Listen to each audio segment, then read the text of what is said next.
अस्सलाम वालेकुम नाज़रीन, सिंध अजरक ने ख़बरुनि जो सिलसिलो जारी आहे। तव्हां सां गॾु यासीन मां ख़बर शेयर कंदा हलूं। गॾु यासीन सिंध जर्नलिस्ट काउंसिल तालके गॾु यासीन जे साल 2021 जी बॉडी जी चूंड ज़िला ऑर्गेनाइज़र अब्दुल वहीद ब्रोई ऐं सारक बप्पड़ जी निगरानी हेठि थी गुज़री, जंहिंमें हेठियां उहिदेदार चूंडिजी विया, जिन में सदर इनायतुल्लाह मेमन, सीनियर नायब सदर नदीम अली तईम, नायब सदर गुलाम कादिर वफ़ा अबलो, जनरल सेक्रेटरी शकील अहमद तारिजो, deputy general secretary Bilawal Aslam Soomro, joint secretary Sadruddin Kakrani, additional secretary Zameer Ahmed सीलोर, finance secretary Mohammad Tahir Pawar, office secretary Zulfiqar Ali Bhutto, इतलात सेक्रेटरी सिराज अहमद सहतो जन चूंडिजी विया। चूंडिजी आयल उहिदेदारनि खे गुलनि जा हार पाराए मुबारकूं ॾिनी वयूं।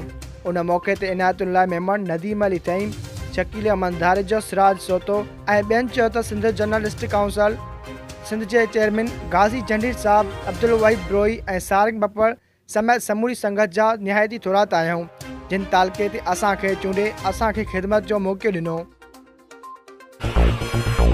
वधीक ख़बरूं ॾिसण लाइ विज़िट कंदा असांजी वेबसाइट www.sindhajraknews.com।